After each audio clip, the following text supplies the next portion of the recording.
전지전능하셔서 우주 만물을 창조하시고 그 가운데 우리 인간만 하나님의 형상 가진 영적인 존재로 창조하여 주셔서 하나님 안에 있을 때 영원토록 행복한 존재로 지어주신 것 참으로 감사를 드립니다. 그러나 인간이 어리석어 불신앙하고 불순종하여 사단에게 속아 죄를 짓고 이 땅에 떨어져 6가지, 12가지, 5만 가지 고통을 당하다가 지옥에 갈 수밖에 없었는데 그리스도를 통해서 모든 문제 해결해 주시고 누구든지 이제 예수님을 그리스도로 나의 구주로 영접하는 자는 이제 다시 하나님의 자녀된 신분과 권세를 다시 회복하고 땅끝까지로 복음을 증거할 수 있는 특권까지 주신 것 참으로 감사를 드립니다. 오늘도 사랑하는 모든 형제 자매들이 우리 성도들이 강단 메시지의 제자가 되어서 세계 복음화의 주요 그룹까지 쓰임받을 수 있도록 역사하여 주옵소서. 이제 정말로 이 말씀을 통해서 힘을 얻고 답을 얻을 뿐만 아니라 이 교회를 위하여 복음을 위하여 세계 복음을 위하여 헌신하며 하나님의 미랄처럼 목숨까지 드릴 수 있는 우리 모든 성도들로 자랄 수 있도록 축복하여 주옵소서. 오늘도 말씀을 통해서 응답과 해답을 얻으며 작은 것이라도 하나님이 나에게 주시는 그 미션을 붙잡는 은혜의 시간으로 역사하옵소서. 그리스도의 신 예수님의 이름으로 감사하며 기도드리옵나이다. 아멘. 사람들을 이야기를 할 때 보통 사람이 변하느냐 안 변하느냐 물어보면 어떤 분은 변한다, 어떤 분은 안 변한다 이렇게 이야기를 합니다. 여러분은 변하셨습니까? 변합니까? 이렇게 생각하면 변하는 것 같고 이렇게 생각하면 안 변하는 것 같고 좀 갈수록 상태가 안 좋아지죠? 갈수록 복음 안에 있으면 새롭게 거듭납니다. 근데 이게 뭐냐면 성질은 안 변합니다. 어렸을 때. 그래서 몇십 년 전에 만났던 찌질한 친구를 만나면 지금도 아버지가 됐는데도 찌질하시더라고요. 그래서 안 변한 것 같아. 그러나 어떤 경우는 많이 변해요. 뭐냐면 본질적인 것은 안 변해요. 나무가 돌이 되고 돌이 쇠가 되진 않아요. 그러나 나무가 의자가 되잖아요. 그리고 나무가 또 책상이 되고 작품도 되잖아요. 일본에 있는 그 국보 일원은요 나무로 조각한 작품이에요. 미륵보살 한국에서 가져간 적성으로 만든. 그러니까 근데 우리 한국에는 금으로 된 게 있어요. 거기 일본에는 나무로 돼 있는데 그래도 이 국보 1호잖아요. 그러니까 우리의 삶과 인격과 모습도 마찬가지입니다. 우리의 가지고 있는 타고난 것들은 안 변하지만은 교육을 통해서 말씀을 통해서 영적인 것을 깨달고 하면서 우리가 발전해 가는 거예요. 그게 성숙되어져 나가는 거죠. 그렇게 돼야 돼요. 어떤 분들은 아무리 교육을 시켜도 성숙되어지지 않는 분들이 있어요. 그 부분이 왜 그러느냐? 그건 잘못된 거죠. 신앙생활을 오래 했는데 안 변한 분이 있어요. 저도 오래도록 이렇게 사역을 하다 보면 청년 렘넌트 성도들하고 같이 지내거든요. 가까이 지내면 특징이 있어요. 반드시 변해요. 그 사람이. 반드시. 왜 그러느냐? 제가 확신을 가지고 있으니까. 여러분도 그러세요. 여러분을 만나는 사람들은 계속 상태가 안 좋아지잖아요. 그러니까 싸우고 뭐하고 그렇잖아요. 여러분을 만나는 사람들이 좋아져야 돼요. 그게 복음의 사람이에요. 나를 만나는 사람은 그리스도를 발견해야 돼요. 여러분의 모습을 통해서. 그럼 그 상대방이 변하게 돼요. 그럼 오랫동안 안 보이면 또 상태가 안 좋아져서 나타나고 그러더라고요. 그래서 내가 항상 그러지. 너희들이 눈에 안 보이는 것은 어딘가서 이상한 짓을 하고 있는 거야. 어디가 훌륭한 일 한 일이 없어요. 여러분이 교회 안 나타나고 예를 들면 어디 가서 대단히 훌륭한 일을 하신 절대 그런 일이 없어요. 분명히 문제를 일으키고 있어요. 하나님이 사랑하시면 때려가지고 복음의 길로 인도하실 거예요. 그래서 버리운 자가 되시면 안 돼요. 성경에 보고 그랬잖아요. 우리가 하나님 앞에 어려움을 당하고 고통을 당하고 그러면 하나님이 나에게 왜 이렇게 해주세요? 사랑하기 때문에. 예. 그래서 성경에 보면 뭐라고 하면 자녀를 초달하지 못하면 그 버리운 자라고 그랬거든요. 근데 친자식이 아니라고 그랬어요. 훈계를 안 하고. 하나님이 여러분 사랑하시면 여러분의 고난을 어려움을 줘요. 그럼 그때 깨달아야 돼요. 하나님 내가 돌아갈게요. 내가 반성해야 될 게 뭘까요? 작은 거라도. 왜 그러냐면 여러분이 작은 문제를 크게 깨닫지 않으면 발전이 없어요. 그렇잖아요. 한 대 때려도 왜? 뭐라고 더 문제에서도 괜찮아? 인내력 대단해. 예. 그러나 그 사람은 성장이 없어요. 여러분 뭐냐면 정말로 성장할 수 있는 사람은 엄마, 아버지나 선생님이 인상만 탁 써도 내가 반성하고 저러면 안 되겠구나 이렇게 생각하는 친구들이 발전이 있는 거지, 때리고 꾸지람하고 욕을 해도 안 변해. 그건 발전이 없는 거잖아요. 그래서 가장 쉬운 방법은 뭔지 아세요? 인생을 살아가면서 변화되는 강단 메시지를 붙잡고 내가 그 말을 붙잡고 내가 미리 거듭나는 거예요. 그거 가장 쉬운. 말씀을 통해서 내가 가장 쉬워요. 그래서 여러분 이 예배에 승리하고 이 예배가 여러분을 새롭게 거듭나게 만드는 축복된 시간이 되시기를 축원드리겠습니다. 그래서 오늘 왜 거듭남 이야기했느냐? 그 대표적인 인물이 정말로 새롭게 거듭난 인물이 있어요. 그 사람이 베드로예요. 네. 그래서 오늘 이 베드로 후서는 후서를 중심으로 하나님 말씀을 나누고자 하겠는데요. 이 베드로 후서는 베드로가 로마의 네로 황제의 핍박 때문에 순교하기 직전에 쓴 두 번째 편지예요. 첫 번째 편지는 뭐예요? 당연히 베드로 전서겠죠. 베드로 후서. 그게 멀지 않는 시간에 이 편지를 쓰고 순교를 했단 말이에요.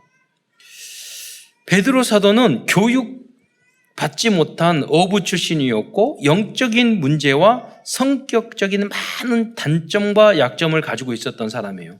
그러나 베드로는 평생 복음과 교회를 위하여 복음 사역을 하는 동안에 인격적으로나 영적으로나 지적으로 엄청나게 성장하여 결국은 대표적인 영적인 서밋의 반열에 도달했습니다.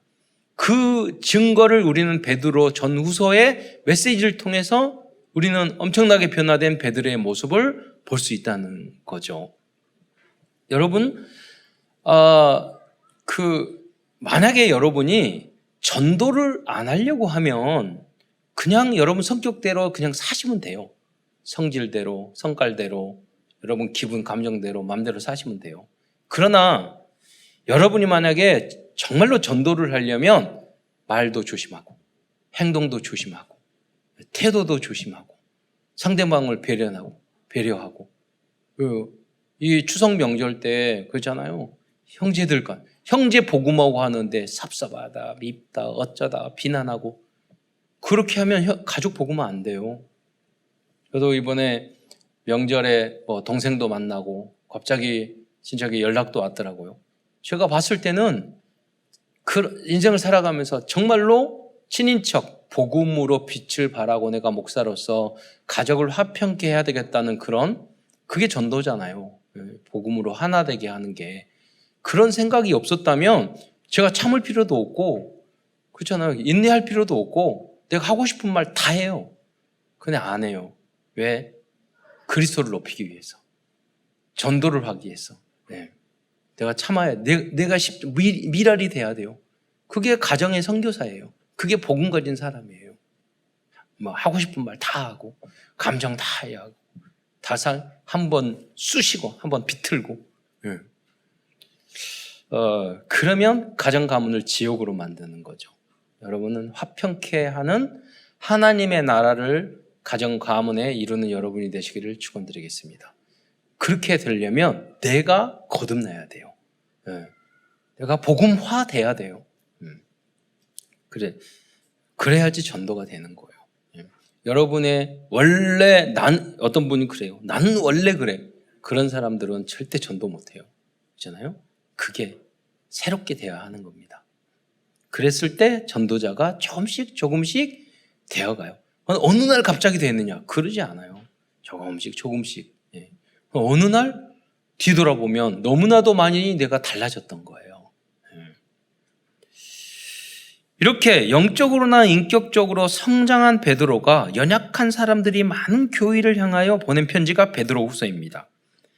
베드로도 솔로몬이 고백한 것처럼 세상의 것들이 헛되고 헛된 것임을 알고 오직 그리스도와 하나님 나라를 위하여 결론과 끝을 내고 영적인 플랫폼 바수망대 안테나로 끝까지 쓰임을 받았을 뿐만 아니라 70인 제자로 인생을 마친 위대한 믿음의 선배가 되었습니다. 제가 자주 이야기하잖아요. 여러분, 마약 퇴치 운동본부에서 상담을 이렇게 하는데 한 분이 그 말씀을 하더라고요.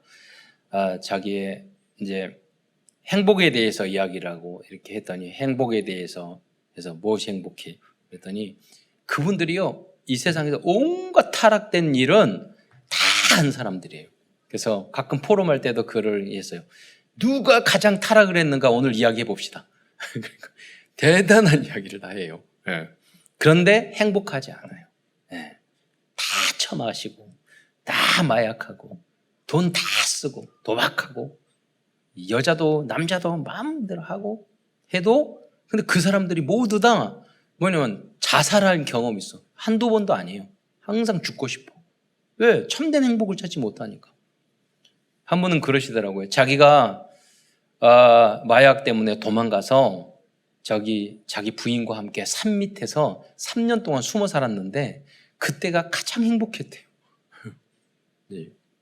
참된 행복입니까? 그러나 예를 들어서 복음과 그리스도의 답을 모르니까 우리는 복음 안에서 우리가 은혜를 받고 현장을 변화시키는 그런 삶을 살아야지. 피신해서 자산골짜기에 숨어가지고 나는 자연인이다. 그래서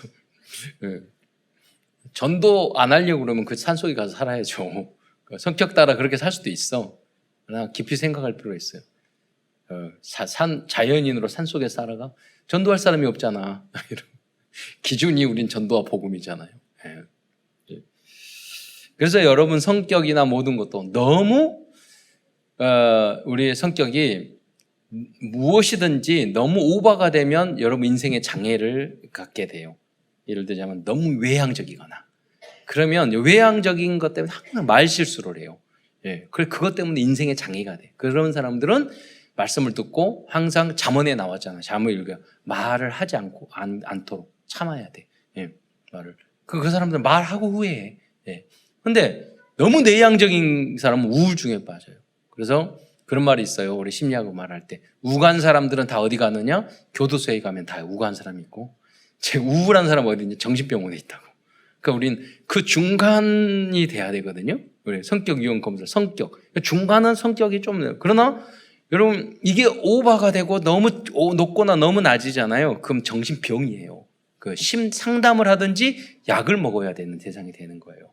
이걸 근본적으로 고쳐주지, 복음으로 정상화 시켜주지 않으면 행복하지 않단 말이에요. 오늘 이게 업다운이 심하고 성격적으로 정말 이상한데 복음을 받고 전도하다 보니까 교회를 살리다 보니까 완전히 새롭게 변화된 그 인물이 바로 베드로라는 거예요. 그래서 이런 설명을 하는 거예요. 여러분이 그대로 놔두지 마세요. 나를 보세요. 그래서 장애가 되거나 전도에 방해가 되거나 내 인생에 행복하지 않게 나를 만드는 부분이 있으면은 그것을 여러분 다 거듭나게 하셔야 돼요. 말씀을 기준으로 해서. 그래서 먼저 큰 첫 번째에서는 베드로 사도의 연약한 부분과 영적인 문제에 대해서 알아보도록 하겠습니다. 첫 번째, 베드로는 학벌도 변변하지 못한 갈릴리 호수 지방 이 어부 출신이었어요. 그 증거가 뭐냐? 사도행전 4장 13절에 보면은 그들이 베드로와 말을 하면서 그들이 베드로와 요한에 대하여 말함을 보고 그들이 누구냐? 유대인이에요. 유대인의 관원들이 그들은 본래 학문 없는 범인으로 알았다가 이상히 여기며 라고 이렇게 말을 하고 있어요. 그러니까 베드로와 요한 그 사람들은 어부 출신이에요. 그렇게 학벌이 뛰어나지 않아요. 그러나 베드로는 말년에 가장 지적인 사람으로 변화되었습니다. 여러분이 강단 메시지에 집중하고 전도를 하고 세계 복음화 237 나라 살리려고 하면 많은 지식뿐만 아니라 지혜로운 사람으로 여러분이 거듭나게 될 거예요. 어떤 분은 뭐 교회에서 집중하고 공부 못한다. 그렇지 않아요. 여러분이 우리 랩런트들이 목사님이 말하는 메시지 잘 듣고 요지가 무엇인지 잘 정리하고 마음에 담기고 붙잡고 기도하잖아요. 당연히 공부 잘할 수 있어요. 오늘도 우리 랩런트 잠깐 만났는데요. 지금 박사학위 논문 쓰느라고 영어 읽느라고 너무 머리 아프대. 그건 다른 거 아니야. 교회에 헌신하고 말씀에 집중하다 보니까 박사 논문 쓰느라고 고민하는 그 시간표가 온다니까요. 그리스도 안에 다 있는 줄 믿으시기 바랍니다. 계속 그런 응답을 우리 렘넌트들이 받고 있어요. 그리스도 안에 다 있는 줄 믿으시기 바랍니다. 두 번째로 베드로는 근데 이제 이 설명을 하자면 베드로가 여기는 학벌 이런 것 때문에 열등감. 그러니까 한 심리학자는 그런 말을 했어요. 모든 정신적인 문제는 열등감에서 온다고 그랬어요. 그러니까 여러분이 하나님의 자녀라는 내가 자부심, 자긍심을 가지면 진짜 가지면 그 사람이 열등감을 가질 필요가 없어요. 돈 때문에, 자기 때문에, 뭐 때문에. 그렇잖아요. 그런데 열등의식이 있는 사람들은 조금만 남이 무슨 말을 하자고 와 올라가요. 왜? 자기의 열등감을 가리기 위해서. 그래서 제가 아시는 그 직원이 있는데 그분은 능력이 있고 똑똑해. 공부도 잘했어. 그런데 집안이 안 돼서 고등학교밖에 안 나왔어. 그런데 모든 행동을 할 때, 말을 할 때 보면요. 자기 열등감을 가리기 위해서 이야기해. 그게 뭐냐면 항상 잘난 척을 해야 돼. 항상 나서야 돼. 항상 내가 한 게 옳아야 돼. 짜증나. 그러잖아요. 여유 있는 사람은 그렇게 말 안 해요. 잘난 척도 안 하고 억지 부리지도 않고 그래요. 다른 사람을 이야기를 들을 수도 귀가 열려서 들을 수도 있고 그렇구나 인정도 해주고. 그런데 열등한 사람들은 내가 의견을 냈는데 반대하면은 나를 미워하는 줄 알아. 싸우려고 그래. 왜? 무능하고 열등하기 때문에 그래요. 그래서 베드로가 그런 사람이었어요. 나서기 좋고 누가 무슨 말하면 툭 나서가지고 막 잘난 척하고 그랬는데 세월이 지난 후에 복음 안에 교회를 살리고 전도하려고 하니까 그런 게 필요 없는 거예요. 빛이 들어가니까 보이게 되는 거예요. 이게 틀린 거구나. 알게 되니까 할 필요가 없잖아요. 그게 거듭남이에요. 그래야지 쓰임 받아요, 여러분. 두 번째로 베드로는 성격이 급하고 혈기가 많고 폭력적인 사람이었습니다. 여기는 폭력적인 것도 영적인 문제의 끝판왕이거든요. 그렇잖아요. 남을 때려? 그러잖아요. 가정에서 폭력을 행하해? 상당히 그 영적인 문제가 뭐냐면 우리가 일반적으로 성격이 화가 날 수도 있고 급할 수도 있고 그래요. 근데 이게 너무 심해지면은 어떻게 되냐? 내 인생에 장애를 주고 그걸 뿐만 아니라 아무리 좋은 것도 과유불급 넘치면요 사단이 역사해요. 그럼 그 약점을 가지고 사단이 끌고 다니면서 다 망쳐버려요. 지나치게 술을 마셔도 짜다. 그래서 선교사님이 우리 한국 사람은 술 못 먹게 한 거예요. 왜? 영혼으로 마셔. 영끌 해가지고 술 마셔. 죽을 정도로. 그러니까 선교사님이 딱 담배도 영끌로 해가지고 연초를 튀어. 그러니까 여러분이 우리는 그런 역사적인 상처가 있어요. 그러니까 중독에 빠지면은 이상한 사람이 돼요. 우리는. 그러니까 반대로 중독에만 안 빠지면 다 종교성이 있고 다 훌륭하고 성실하고 똑똑하고 그래요. 그래서 선교사님이 와서 술, 담배 하지 말라고 전 세계에서 유일하게 우리에게 규칙을 만들어준 거예요. 우리 관습에 맞도록. 그래서 여러분 잘 아셔야 돼요. 여러분 현장을 거룩하게 거듭나게 하려면 여러분이 세상을 거듭나게 만들어야지 세상이 여러분을 바꾸면 될 거예요? 아니죠. 저는 제 친구 만나고 군대에서도 저를 만나면 다 술, 담배 끊었어요. 그럼 술, 담배 한다고 그래서 구원 못 받느냐? 그거 아니에요. 그건 아니에요. 그러나 굉장한 지장을 줘요. 여러분 술 마시고 막 하면서 놀면서 전도해? 돼요? 진정한 그런 건 안 돼요. 여러분.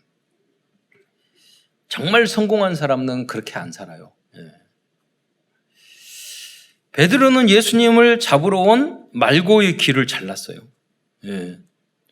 요한복음 18장 10절에 보면은 이에 시몬 베드로가 칼을 가졌는데 그것을 빼어 대제사장의 종을 쳐서 오른쪽 귀를 베어버리니 그 종의 이름을 말고라 그랬어요. 여러분, 베드로가 칼을 가졌는데 왜 칼을 가지고 다니는지 모르겠어. 과도 아니었을까? 지금 그런 귀가 잘렸으니까 과도는 아니었을 것 같고, 예. 칼을 아주 휘둘렀어. 그러면 베드로가 어부였는데 무슨 검술을 배운 게 아니잖아요. 뭐냐면 목을 치려고 한 것 같아. 예? 어쨌든 대책 없이 휘둘렀던지 그런 귀가 잘린 거예요. 예. 말고의 길을 자른 모습을 보면 어부 생활을 할 때도 싸움을 많이 했을 것으로 추측할 수 있잖아요. 베드로는 이렇게 상황 파악도 못하고 뒷일도 생각지 않는 단순하고 즉흥적인 사람이었어요. 혈기가 우욱하고. 예. 이런 부분이 우리 안에 많잖아요. 대부분이 많이 그렇습니다. 예. 세 번째, 베드로는 신중하지 못한 사람이었어요. 즉 그는 쉽게 맹세하고 쉽게 약속을 저버리는 가벼운 그런 사람이었어요. 마태복음 26장 33절로 34절을 보면은요, 베드로가 대답하여 이르되 모두 주를 버릴지라도 나는 결코 버리지 않겠나이다라고 말을 했어요. 여러분 생각해 보세요. 예수님이 너희들이 다 나를 버릴 것이라고 그래서 최후의 만찬에 이렇게 앉아서 이야기하는데 베드로가 탁 나서가지고 여기에 있는 11명 제자 다 버려도 전 안 버릴게요. 그게 얼마나 쪼답니까? 그 11명이 다 꼬나봐서 또 저거 나선다 지금. 베드로. 그러지 않았을 거예요. 그냥 그게 안 보이는 거예요. 내가 그런 모습이. 그래 놓고 그러니까 예수님이 어떻게 했어요? 아이고, 예수님 하나님이니까 다 알잖아요. 그러니까 26장 34절에 보면 예수께서 이르되 내가 진실로 이르노니 오늘 밤 이르더니 있잖아. 멀리도 아니야. 오늘 밤 다 굴기 전에 내가 3번 나를 부인하리라. 그러니까 예수님의 수준도 낮춰버려. 여러분 예를 들어서 우리 장로님이 어떤 분이 이게 장로 당회도 했거든요. 했는데 탁 일어서가지고 목사님 저기 다 배신하더라도 저는 여기 있는 장로들이 다 배신하더라도 저는 배신 안 하겠습니다. 그러면 장로들이 아이고 저거 쪼 그럴 거 아니에요. 그런데 거기에 이제 목사님이 거기 장로님 오늘 밤엔 저를 3번 부인할 거예요. 그러면은 저도 수준이 낮은 거잖아요. 그러잖아요. 스타일이 저러시구나. 이렇게 하고 넘어가면 되지. 예? 성격이 그러시구나. 급하시구나. 그러니까 베드로가 능력이 대단해. 예수님의 수준도 낮췄어. 예. 그러니까 뭐냐면 사랑이죠. 깨달으라고. 사랑하니까. 너가 이렇게 자신감 이야기했지만 너 나중에 이렇게 할 거다. 그래서 돌아올 수 있도록 아무 말 안 하고 참았으면 그 다굴 때 베드로가 회개 안 했을 거예요. 그래서 말한 거로 뿐만 아니라 네 번째로 베드로는 예수님을 부인한 비겁한 배신자였고 거짓말장이었습니다. 예수님께서 재판정에 있을 때 예수님을 부인했던 베드로의 모습은 베드로의 근본적인 원래의 모습을 적나라하게 보여주는 그런 장면이라고 볼 수 있어요. 마태복음 26장 69절에서 75절까지 말씀을 제가 읽고 설명하도록 하겠습니다. 그러면 26장 69절에 보면 보여주세요. 베드로가 바깥들에 앉았더니 한 여종이 이제 첫 번째 여종이에요. 나와 이르되 너도 갈릴리 사람 예수와 함께 있었도다 하거늘 베드로가 모든 사람 앞에서 부인하여 이르되 나는 내가 무슨 말을 하는지 알지 못하겠노라 하며 뻔뻔하죠. 그래서 그런데 71절에 보면 앞문까지 나아가니 다른 여종이 베드로를 보고 거기 있는 사람들에게 말하되 이 사람은 나사렛 예수와 함께 있었도다 하며 베드로가 또 이번에는 맹세하고 또 부인하여 이르되 나는 그 사람을 알지도 못하였노라 하더라. 조금 후에 또 다른 사람이죠. 곁에 섰던 사람들이 나와 베드로에게 이르되 너도 진실로 그 도당이었도다. 내 말소리가 너를 표명한다 하거늘 그가 이제는 저주까지 해요. 저주하며 맹세하여 이르되 나는 그 사람을 알지 못하였노라 하니 곧 닭이 울더라 그랬어요. 이에 베드로가 예수님 말씀이 다 굴기 전에 내가 3번 나를 부인하리라 하심이 생각나는 게 참 다행이죠. 우리는 생각이 안 나는데 말씀이 생각이 안 나. 생각이 나서 밖에 나가서 심히 통곡하니라 그랬습니다. 그래서 항상 말씀드리지만 이후로 베드로가 치킨을 잘 안 먹었다. 그래서 우리도 여러분 치킨 많이 드시는데 치킨을 먹을 때마다 회개를 한 번씩 하세요. 분명히 여러분 잘못했을 거니까. 그러면 그러면 치킨도 더 맛있을 거예요. 뿐만 아니라 베드로는 생각도 없고 그 나이에 철도 들지 않은 단순한 사람이었습니다. 그는 예수님을 3번이나 부인하고도 부활하신 예수님을 보고 바다로 내려서 주님을 맞이했습니다. 요한복음 21장 7절에 보면은요, 예수께서 사랑하시는 그 제자가, 예수님이 사랑하시는 그 제자가 누구냐? 요한이거든요. 요한복음을 요한이 또 썼으니까 그 제자가 베드로에게 말을 하는 거예요. 그 배 타고 있는데 저 그때 예수님이 오시는 거예요. 그러니까 주님이시라. 저 예수님이 오신다. 그러니까 베드로가 탁 쳐다보고 옷을 벗고 있다가 주님이라는 말을 듣고 겉옷을 탁 두른 위에 바다로 뛰어들어요. 여러분 보통 바다로 뛰어들 때 옷을 벗어야 되잖아요. 근데 옷을 탁 입고 의복을 정제하고 예수님 앞에 뛰어들어. 얼마 전에 예수님을 저주하면서 부인해 놓고. 이외에도 베드로는 많은 연약한 모습을 보여요. 여러분 우리들이 많이 주는 그리스도시여 살아계신 하나님의 아들이시다 고백을 했잖아요. 근데 사실은 베드로가 알고 고백한 게 아니에요. 그냥 한 거예요. 그러니까 베드로가 그걸 알게 하는 것은 너가 아니라고 그러지. 이거 어떻게 보면 칭찬을 안 했어요. 예수님이. 그런데 여러분 달리 좀 생각해 보면은요. 베드로는 어떤 것이냐? 예수님을 부인했지만 베드로는 진정으로 예수님을 믿었고 믿고 싶었던 거예요. 그 중심이 중요한 거예요. 여러분이 식당에 가서 저기 기도하고 밥 먹어야 되는데 사람들이 쳐다볼 것 같다가 눈 딱 감고 이래 하잖아요. 그럼 여러분 예수님 안 믿는 거 아니에요? 좀 창피해서 쑥스러워서 그럴 뿐이지. 그러나 저는 우리 목사님들 같이 수련회 가거든요. 그러면 어떤 목사님이 가가지고 회를 먹는데 저기 가가지고 쫙 있는데 얼마나 크게 기도를 하시든지 회가 너무 맛있게 보였나 봐. 그 목사님은요 확신이 있는 거예요. 그렇죠? 확신이 있어. 그러니까 당당하게 기도하고 그렇죠. 그러니까 여러분이 내가 예수님을 말을 하고 할 수 있을 정도로 크게 확신이 있어야 돼. 근데 오늘 여기에 베드로는요, 그 정도의 예수님은 다 믿고 싶고 알고 싶고 분명히 예수님은 그리스도에 있는 것 같은데 아직 그리스도가 정확히 누군지 모르는 거예요. 하나님이 정확히 누군지 모르는 거예요.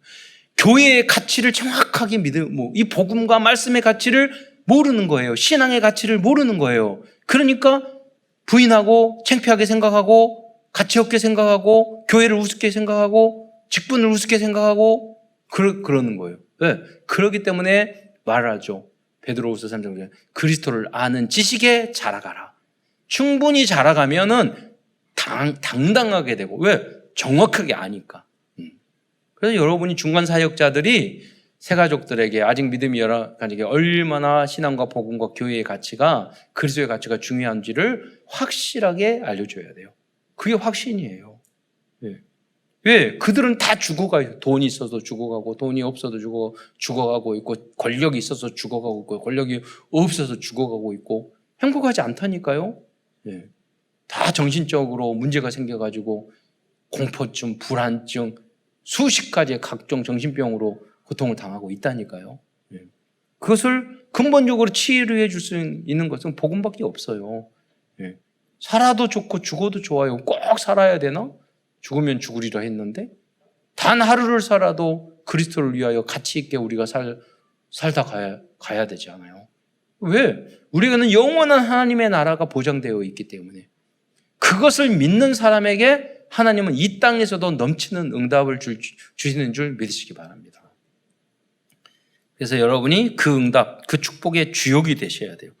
여러분이 살아야지 친구도 살고 주변도 살고 다 살고 직장도 다 살아요. 예. 여러분밖에 없다니까요. 예.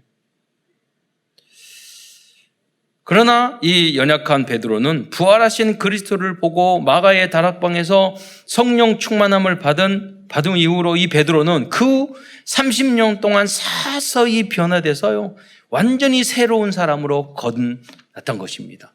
당장은 여러분 되지 않을지라도 여러분이 복음 안에 있고 예배에 성공하다 보면 어느 날 굉장히 달라진 위치에 있을 거예요. 당연히. 그래서 예배에 성공하는 게 다예요. 고린도후서 5장 17절 말씀이 베드로를 통하여 성취되어진 그 말씀이죠. 뭐라고 그랬죠? 고린도후서 5장 17절. 그런즉 누구든지 그리스도 안에 있으면 새로운 피조물이라. 이전 것은 지나갔으니 보라 새 것이 되었도다. 사람들의 여러분의 모습을 보고 야 달라졌네. 오랜만에 만났는데 달라졌어. 그렇게 여러분 고백을 분명히 들은 사람들이 있을 거예요. 그래야 돼요. 특히 참사랑교회에 오신 분들은 다 그러셔야 돼요. 요새 왜 달라졌다? 말하는 것도 태도도 모습도 다 달라졌네? 왜 그러니? 내가 참사랑교회 다니걸라. 얼마 전부터. 그러지 않은 사람은 특별 다락방을 받으셔야 돼요. 이 응답이 여러분 모두에게 있기를 축원드리겠습니다. 큰 두 번째에서는 거듭난 베드로 사도가 교회를 지키기 위해 순교 직전에 마지막으로 성도들에게 전한 베드로 후서의 중요한 말씀들을 이제 알아보도록 하겠습니다. 그 첫 번째로 더욱 힘써 영적인 성장을 하라고 말씀하고 있어요. 그러면서 영적 성장의 단계를 7개나 쭉 정리해서 말을 하고 있어요. 무식했던 베드로가. 많은 사역을 하다 보니까 믿음이 똑같은 믿음이 아니야. 믿음에도 성장 단계가 있음을 발견하게 된 거예요. 깊이 묵상하다가 논문을 쓴 거죠. 베드로후서 1장 5절부터 7절의 말씀을 한번 보겠습니다. 함께 읽겠습니다. 시작. 너희가 더욱 힘써 너희 믿음의 덕의 지식의 절제를, 절제의 인내를, 인내의 경건의 형제 우애를, 형제 우애의 사랑을 더하라. 여러분, 믿음, 그럼 예수를 그냥 영접하고 믿으면, 그리스도를 믿으면 구원받아요. 그런데 그 다음에 믿음 위에 덕이잖아요. 덕이라는 것은 우리 이제 한자식으로 번역을 한 건데요. 헬라어를 보면 뛰어나다는 뜻이 말해요. 뛰어난 철학자, 뛰어난 인격자. 그러니까 여러분 무슨 말이냐면 여러분이 믿음 가진 정도가 아니라 초특급의 믿음까지 되시기를 축원드리겠습니다. 초급이면 중급, 고급으로 성장하셔야 돼요. 그러면 믿음의 덕을, 또 덕의 지식을, 그렇잖아요. 그래야지 튼튼해져요. 이론적인 것들이 있어야 돼요, 여러분. 제가 운동을 해보니까 코치님이 가르쳐준 그 이론이 있어요. 이렇게 하시라고. 그런데 그것을 듣는 대로 하면 안 돼. 그럼 계속 하다 보면 돼요. 그러면 쉬워져. 근데 이 이론을 안 배우고 했으면은 굉장히 이상하게 됐고 굉장히 안 됐겠구나 이런 생각을 많이 하거든요. 그러니까 여러분이 이론적인 지식이 굉장히 중요해요. 복음적인 것도. 그래서 지식의 또 절제 위에 인내를, 인내 위에 경계를, 경건 위에 형제 우애를. 여러분 믿음으로 하고 전도를 잘하는데 형제 간의 사이 안 좋은 사람 많아요. 가족 안에. 그럼 왜냐하면 단계가 믿음 있고 그리스도로 결론 나고 전도는 노방전도도 잘하는데 형제, 가족을 화목해 할 만한 수준이 안 된 거예요. 그리고 그 다음 단계는 뭐냐면 사랑이에요. 사랑이는 원어에 보면 아가페의 사랑이에요. 하나님, 조건 없는 하나님의 사랑. 결국 원수까지 사랑할 수 있는 단계. 그게 마지막 7개 단계란 말이에요. 그래서 여러분의 이러한 단계를 여러분은 거쳐야, 성장해야 되는 거예요. 그래서 이러한 영적인 성장의 목표, 최종적인 목표는 신의 성품, 즉 하나님의 성품에 참여하는 자가 되는 거라고까지 말씀하고 있어요. 인격적으로나 성격적으로나 너무나 부족했던 베드로는 이제 성도들에게 하나님의 성품에까지 참여하라고 권할 정도로 거듭난 사람이 되었던 거예요. 이렇게 성장을 한 거예요. 전혀 새로운 사람이 된 거죠. 베드로후서 1장 4절에 말씀에 보면은요, 이로써 그 보배롭고 지극히 큰 약속, 이게 뭐죠? 복음인과 그리스도잖아요. 그 약속을 우리에게 주사 주사 이 약속으로 말미암아 너희가 정욕 때문에 세상에 썩어질 것을 피하여 신의 성품에 참여하는 자가 되게 하려 하느니라. 그렇잖아요. 신성한 이 성품, 신의 성품, 하나님의 성품까지 우리가 안 되더라도 알고는 있어야 돼요. 하나님, 내가 이렇게 부족한 부분이 많습니다. 내가 하나님의 온전하신 것 같이 온전한 모습이 되게 하여 주옵소서. 다음은 베드로후서 2장 전체에서는 2장에서는 3장밖에 안 되는데 2장 전체는 무슨 이야기를 하고 있냐면 이단과 거짓 교사들에게 속지 말라는 경고를 하고 있어요. 베드로후서 2장을 읽어보면은요, 그 내용이 모든 많은 이단들이 가지고 있는 여러 가지 사람을 착취하고 속이고 그렇게 잘못된 것을 가르치고 그런 내용들을요 다 담고 있어요. 그 내용을 보면은. 그러니까 통일교, 신천지, 여호와 증인, 몰몬교, JMS 등이 가지고 있는 모든 잘못을 구체적으로 설명을 하고 있어요. 그렇다면 어떻게 이 이단들에게 넘어가지 속지 않을까요? 여러분, 복음과 그리스도와 성경을 정확하게 알면 이단 사이비에게 속지 않을 수 있어요. 정확한, 제가 가끔 말씀드리잖아요. 위조 지폐를 구분하는 방법. 네. 그 교육을 한 은행원이 교육받으러 갔대요. 위조 지폐를 감별하는 방법. 그런데 한 달 내내 원래 지폐 설명 공부만 하더래요. 원래 지폐는 하고. 그건 지금 물어봤대요. 강사님, 언제 위조 지폐는 공부하나요? 그러니까 안 하는데요. 난 위조 지폐 감별한다며. 본래 원지폐를 잘 알면 그거 틀리면 다 위조래. 잖아요. 복음을 정확하게 알면 틀린 것은 다 안 되는 거예요. 그거는요, 이단 사이비가 아니에요. 일반 교회도 마찬가지예요. 여러분, 목사, 부목사 조심해야 돼요. 이단 산이하고 이단처럼 이용하는 그 목사들 많아요. 이상한 건 이상한 거예요. 틀린 건 틀린 거예요. 여러분, 우리 부교육자들이 잘못 이상한 행동을 하면 저한테 바로 고발하세요. 그러잖아요. 그래야 돼요. 잘못된 건 잘못되고 틀린 건 틀린 거예요. 예. 우리는 다 연약하기 때문에 교육시켜서 새로 써야죠. 예. 복음이라고 그러니 복음이니까 더 조심해야 되는 거예요. 예. 왜? 거기에 상처가 나면 안 되니까. 예. 그냥 이미테이션은 집어 던져도 돼요. 진짜 다이아몬드는요 조심해야 돼요. 그러잖아요. 끼스 나면 안 되니까. 복음도 마찬가지예요. 우리가 소중하고 가치 있기 때문에 여러분이 복음에 상처가 나지 않도록 신앙생활을, 교회가 너무 소중하기 때문에 피해 나지 않도록, 불신자들이 오해를 해가지고 교회에 손가락질해서 구원받지 못한 행동을 하면 안 되잖아요. 그러니까 여러분 진짜 전도를 하려면 행동을 조심하게 하게 돼 있어. 근데 그렇게 되냐? 안 되잖아요. 너무 힘들잖아요.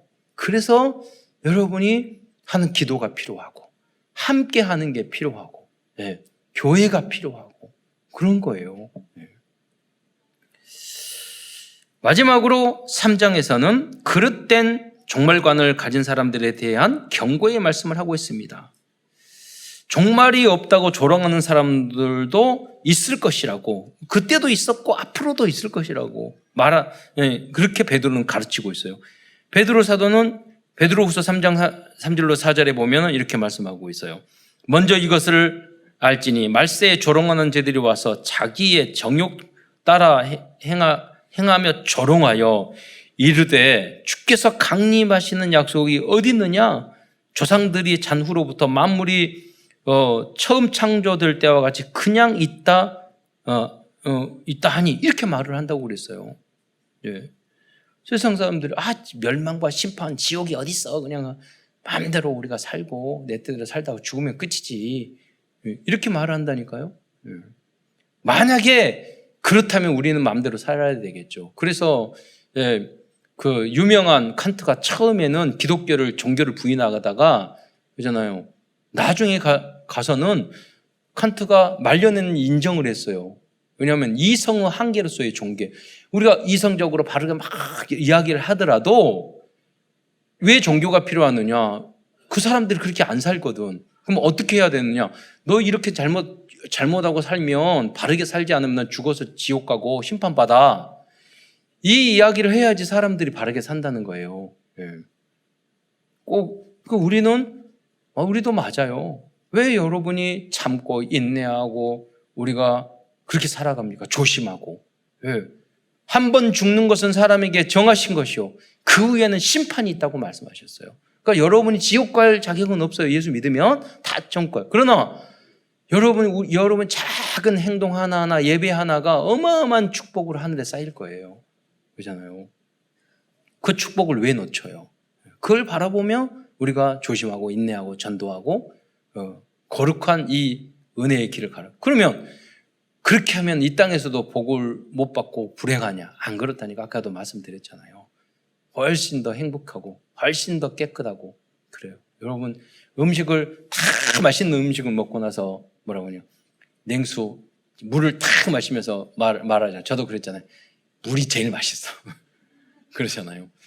맑은 공기? 여러분 우리 맑은 공기가 탁하고 미세먼지 있어 보세요. 세상에 제일 좋은 게 뭐냐?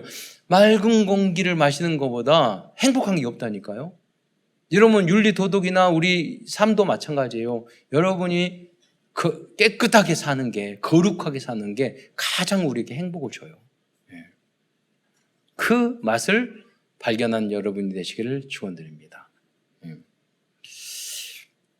그러면 3장 14절에 보면은 그러면서 뭐라고 그럽니까? 주 안에서 점도 없고 흠도 없이 평강 가운데 나타나기를 힘쓰라고 말씀하고 있어요. 이 말씀은 하나님의 나라를 바라보고 있는 그리스도인들의 절대 목표입니다. 사도 바울 선생님도 데살로니가전서 5장 23절에 비슷한 말씀을 했어요. 데살로니가전서 5장 23절을 한번 읽도록 하겠습니다. 시작. 평강의 하나님이 친히 너희를 온전히 거룩하게 하시고 또 너희의 온 영과 혼과 몸이 우리 주 예수 그리스도께서 강림하실 때에 흠 없게 보존되기를 원하노라. 그러니까 여러분 영혼도 마음도 생각도 육신도 그러니까 중독에 빠지거나 나의 몸에 건강에 해치는 것을 하시면 안 돼요. 예. 여기 뭐냐고요? 흠 없게 보존되기를 원한다고 그랬잖아요. 근데 우리는 영혼도 더럽히고 마음과 생각도 더럽히고 우리의 육신도 더럽히고 그래야지 엔돌핀이 나오고 쾌락이 생기고 그러잖아요. 근데 그게 결국은 나를 죽이는 길로 가는 거거든요. 네. 그게 높은 수준이라 볼 수 있어요. 왜? 우리는 워낙 창세기 3장 6장에 찌들려 있기 때문에. 네. 그래서 여러분이 복음을 굳게 붙잡고 강단 메시지를 붙잡다가 여러분이 정말 육체의 연습은 약간의 유익이 있지만 경건의 훈련은 범사에 유익하다고 그랬어요. 그 응답의 주역이 되시기를 축원드리겠습니다. 우리는 어떻게 하면 이렇게 될 수 있을까요? 만약 우리들이 언약의 여정, 7대 여정 속에 있다면 이렇게 영과 혼과 몸이 흠없이 보존되는 응답을 여러분 받게 될 것입니다. 그래서 이제는 여러분 다른 거 할 필요 없어요. 정말로 복음을 믿고 기도만 하면 기도만 했더니 내가 전도하려고 막 신경을 썼더니 응답을 다 받는구나. 네. 우리 렘넌트하고 포럼하는데 그러더라고요. 내가 이 대학 복음화를 위해서 막 집중하고 어떻게 하면 할까 막 생각하다가 홈페이지에 들어가가지고 막 보다 보니까 많은 정보를 얻었더라고요. 처음 시작은 뭐냐면 내가 있는 대학을 여기도 복음 전도해야지. 전도하고 하고 막 그 방법을 찾다 보니까 굉장히 중요한 정보를 얻었어요. 이래야 돼요. 여러분 전도 안에 복음 선교 안에 다 있는 줄 믿으시기 바랍니다. 사업을 왜 해요? 돈 벌려고? 얼마나 벌려고요? 얼마나 크게 벌려고요? 그게 아니에요. 내가 여러분 본업이 뭐죠? 전도예요. 지교해야 하는 거예요. 생명 살리고 사람을 살리는 일이 그럼 직장생활하고 사업을 해야 될 이유가 그거여야 돼요. 그러면 날마다 행복해질 수 있어요. 먹고 살기 위해서 가정을 지키기 위해서 훌륭하죠. 우리 가장의 역할을 하고 어머니의 역할을 하기 위해서. 그럼 여러분 말라 죽어요. 그렇지 않아요. 우리가 그것을 위해서 하는 거 아니에요. 제대로 하지를 못해요. 그러니까 요셉처럼 노예 생활을 하더라도 전도를 위해서 하니까 나중에 모두 다 칭찬을 받고 감옥에 대해서 나중에 총리가 되잖아요. 그게 우리의 방법이에요. 그리스도인의 방법. 복음과 말씀 속으로 확실히 들어가서 베드로처럼 이러한 거듭남의 응답을 누리는 모든 성도들이 되시기를 축원드리겠습니다. 결론입니다. 오늘도 베드로후서를 통하여 우리에게 주시는 오력을 찾아보면서 말씀을 마무리하고자 합니다. 첫 번째로 오력은 뭡니까? 영력, 지력, 체력, 정죄력과 인력이잖아요. 오력. 그래서 그럼 그냥 급할 때 기도할 때 기도를 못 하겠으면 하나님 오력과 1천만 제자를 살리는 그 힘을 주옵소서. 그 문을 열어 주옵소서. 그렇게 기도하면 돼요. 그 능력으로 오력으로 1천만 제자의 문. 거기 안에 모든 게 다 있어요. 그것 때문에 우리는 살아야 돼요. 그 계획을 짜고 우리가 하나가 돼야 돼요. 그것 때문에. 다른 것 때문이라는 것은 다 틀린 것이고 다 사단의 멸망과 사단의 도구가 될 수밖에 없어요. 사단의 통로예요. 멸망의 통로고 사단의 통로예요. 성공할수록. 첫 번째 영역입니다. 베드로 사도께서는 참된 영적인 힘은 그리스도의 은혜와 복음을 아는 지식에 자라갈 때 얻을 수 있다고 가르쳐 주고 있습니다. 감정이 아닙니다. 그리스도를 복음을 정확하게 알 때 진정한 영적인 힘이 아주 든든하게 생기는 거예요. 흔들리지 않고. 두 번째 지력입니다. 믿음의 덕에 지식을 더하라고 말씀하고 있어요. 성도들과 렘넌트들이 강단 메시지를 붙잡는다면 지식뿐만 아니라 지혜로운 사람으로 거듭날 것입니다. 그래서 여러분은 훈련에 집중하셔야 돼요. 그래서 많이 알아갈수록 많이 누려져요. 세 번째 체력입니다. 하나님께서는 베드로와 성도들에게 다른 건강의 축복을 주셨습니다. 그 체력으로 베드로 사도는 예수님께서 승천하신 후 약 30년 동안 전 세계의 많은 교회를 돌보면서 성도들에게 복음을 전할 수 있었던 것입니다. 네 번째로 경제력입니다. 베드로 사도와 초대교회 성도들은 로마 제국에 어마어마한 핍박이 있었지만 결국은 로마를 정복하고 세계 복음화를 하기에 부족함이 없는 경제적인 축복을 받았습니다. 다음은 인력입니다. 그리스도로 결론낸 베드로는 순교하는 순간까지 수많은 소중한 만남의 축복을 누렸습니다. 사실요, 만남의 축복이 다예요. 여러분과 여러분의 후대들이 경제도 그렇고 믿음도 그렇고 모든 것도 만남의 축복이 다예요. 그래서 여러분이 후대들을 위해서 자녀들을 위해서 무슨 기도를 해야 되냐? 가장 중요한 기도가 뭐냐면 하나님 만남의 축복을 주세요. 만남의 축복. 끝으로 오직 복음, 완전 복음, 영원한 복음을 세팅하기 위해 베드로처럼 영력, 지력, 체력, 경제력, 인력의 축복을 누리는 모든 성도들과 후대들 되시기를 축원드리겠습니다. 기도하겠습니다. 사랑해 주님, 참으로 감사합니다. 오늘도 베드로후서를 통해서 소중한 깨달음과 언약의 메시지를 우리들에게 주신 것 참으로 감사를 드립니다. 우리 모든 성도들에게 지혜와 총명과 성령 충만함을 주셔서 이 말씀이 믿어지고 또 내가 정말로 붙잡아야 될 강단 말씀이 나의 것으로 붙잡아지고 그리고 그 말씀이 성취되는 것을 항상 순간순간 체험하여 정말로 그리스도와 복음이 다른 것을 깨닫는 그런 모든 성도들이 될 수 있도록 역사하여 주옵소서.